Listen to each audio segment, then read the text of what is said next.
I think what I was going to ask you, Miles, next is obviously with Keira Walsh missing, she's such a huge void in that team, and she's one of a handful of truly world class players that England have, and she's almost irreplaceable, isn't she? She was instrumental in the Euros win, and I think Sarina Weigman trusts her so much that she'll probably put 2 holding midfielders in to replace her now in the next game. That's the talk. And obviously, Laura Coombs came in for her to replace her as she was injured. What do you think that Sarina Weigman's move will be to kind of fill that gap left by Walsh? Because it's a conundrum, isn't it? It changes the forward play slightly as well. Yeah, absolutely. And I think particularly when you consider the defensive injuries that England have had, the security that Walsh gave England at the back was so vital. Yeah. You've got Millie Bright, who's only recently back from injury herself. We're missing Leah Williamson already. So to lose another integral part of England's defensive structure and someone who's so good at winning the ball back and screening that back four, that's huge.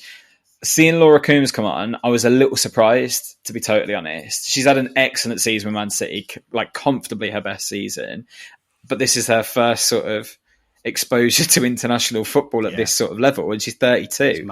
Whereas you've got Jordan Nobbs on the bench, who's got 71 caps for England. To me, that's the most obvious replacement.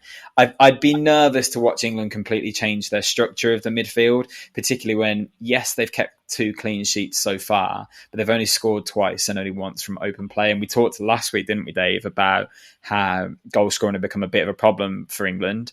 And I said I thought it was essential that Rachel Daly got in the squad. You said you thought it was essential that Laura James got in, and then it was a Rachel Daly assist and a Laura James goal, which made me feel very vindicated. But because of that, and their kind of, I would still say, struggles going forward, I wouldn't want to move the midfield to an overly defensive structure. Yeah.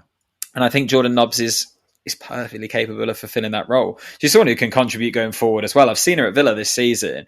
Signing her on loan was an excellent move, and it really helped develop how Villa's midfield operated, having that experience and someone who's been at the top level. And I think that could do the same job for England in this case. It is a shame about Keira Walsh, though. It was so sad seeing her go down, because you knew she knew it was over. I think she said to the bench that she'd done her knee, and her teammates came over to try and help her, and she was like, no, get off. No. Like, it clearly broke her heart, and it would, because, like you say, she's absolutely vital to that team. But young enough to still come back on the biggest stage for the next World Cup. So it won't be the last we'll see of her at a World Cup, that's for sure. But I mean, she had a chance to really put her mark on this tournament, like she did at the Euros. And women's ACL injuries are so prevalent now, aren't they, in the game? And there's not that much research into it yet, but it seems to be a really problematic thing for female footballers to suffer from ACLs. So sad as it is to see her go, it will create an opportunity for somebody else. And I think that's the options available to Sarina Weigman, is that she's got the opportunity to maybe put Coombs in or Nobbs.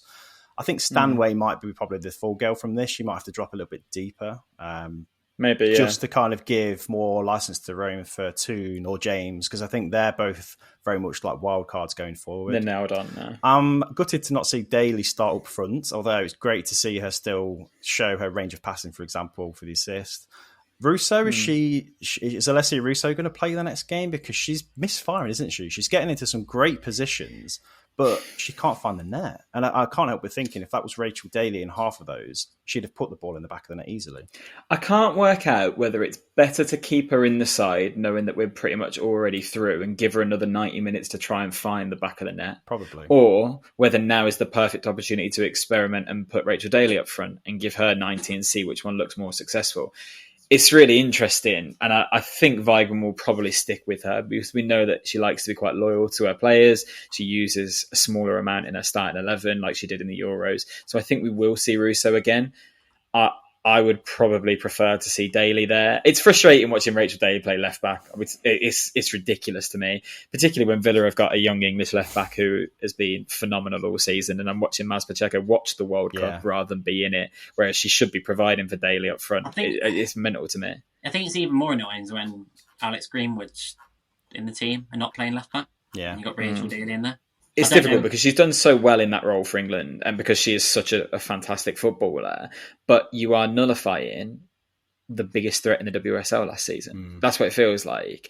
And yeah, her link-up play in the middle of the pitch against Denmark seemed really good.